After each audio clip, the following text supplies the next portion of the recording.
اعوذ باللہ من الشیطان الرجیم بسم اللہ الرحمن الرحیم۔ اگر پہلی رکعت میں ہم نے مثلاً قل هو اللہ احد پڑھی تو دوسری رکعت میں بھی وہی پڑھ سکتے ہیں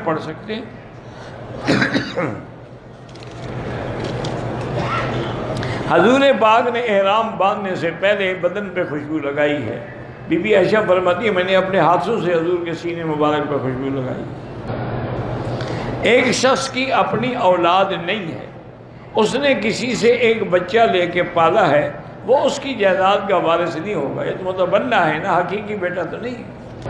موبائل میں قرآن پاک رکھ سکتے، لاؤڈ کر کے رکھ سکتے ہیں، چاہے حمام جائیں وہ موبائل لے جا سکتے ہیں۔ ہمارے ایک بھائی کو 10% آنکھ میں بینائی ہے، حج فرض ہے، حج کا تعلق بینائی سے نہیں، اندھے بھی تو حج کرتے ہیں نا۔ اگر صحت ہے، تندرستی ہے، کسی کو ساتھ لے آئے، اس کو پکڑ کے رکھے۔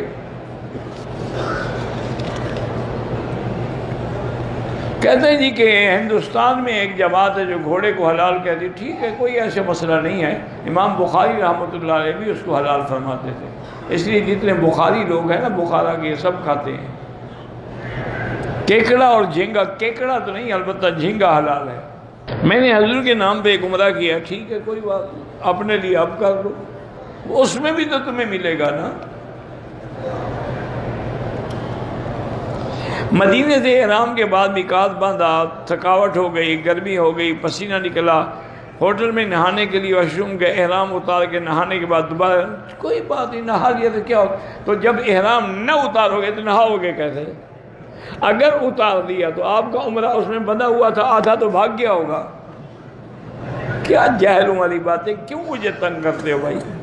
پھر قسم کھائی ہوئی ہے، پھر کہتے ہیں مکی جب ناراض نہ ہو آدمی۔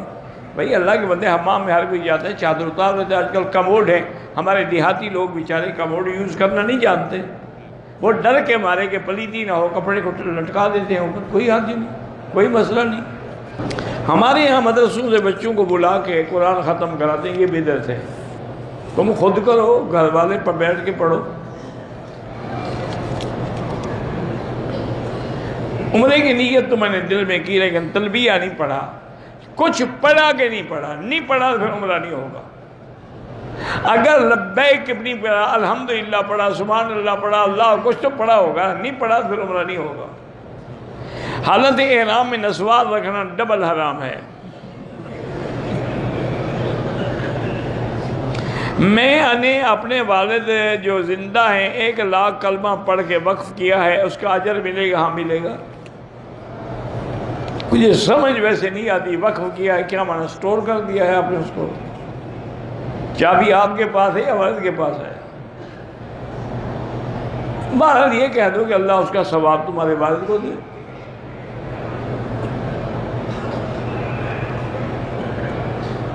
تین سال ہو گئے میری منگنی کو، دعا کریں کہ شادی ہو جائے، تم پیسے شیسے اکٹھے کرو، ہو جائے گی، بھوکے ننگے کو کون دیتا ہے؟ 20 سال ہو گئے بچہ نہیں ہوا۔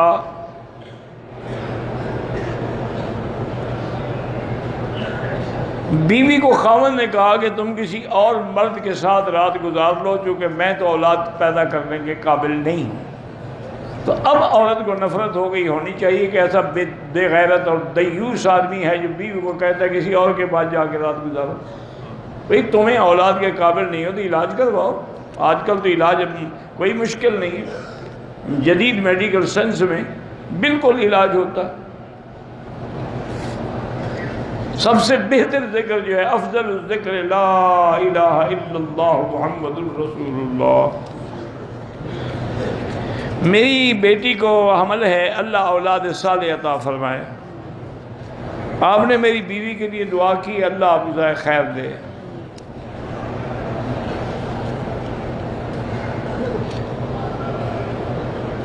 بہرحال اصول یہی ہوتا ہے کہ مغرب کی اذان کے بعد 2 رکعت نہ پڑھی جائیں تو افضل ہے۔ بعض علماء کہتے ہیں چونکہ یہاں ٹائم دیا جاتا ہے، اگر اس میں پڑھ لے تو مستحب کی حد تک، لیکن حنفی مسلک میں نہ پڑھنا افضل ہے۔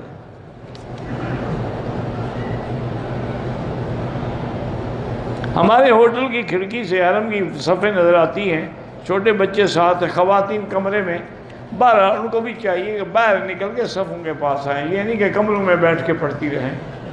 کمرے میں تو ویسے ٹیلی ویژن لگا لو تو سارا مکہ بھی نظر آئے گا، امام بھی نظر آئے گا، صفیں بھی نظر آئے گی، تو پھر ٹی وی کو امام بنا لیا کرو ماشاءاللہ۔ جب نیت کرو گے تو یہی دل میں نیت ہوگا کہ خلف امام ٹی وی، اللہ اکبر۔ کیا عجیب لوگ ہیں۔ او یار چند دن کے لیے آئے ہو، تمہیں اب مسئلے ہو گئے جی، بچے ہیں، بچوں کی تکلیف تھی تو کیوں تشریف لے آئے ہو؟ نہ لے آتے بیوی کو نہ بچوں کو، لے آئے ہو تو ان کو لے آؤ۔ دیکھا نہیں یہ لوگ 2-2 3-3 بچے اٹھا کے پھر رہے ہیں۔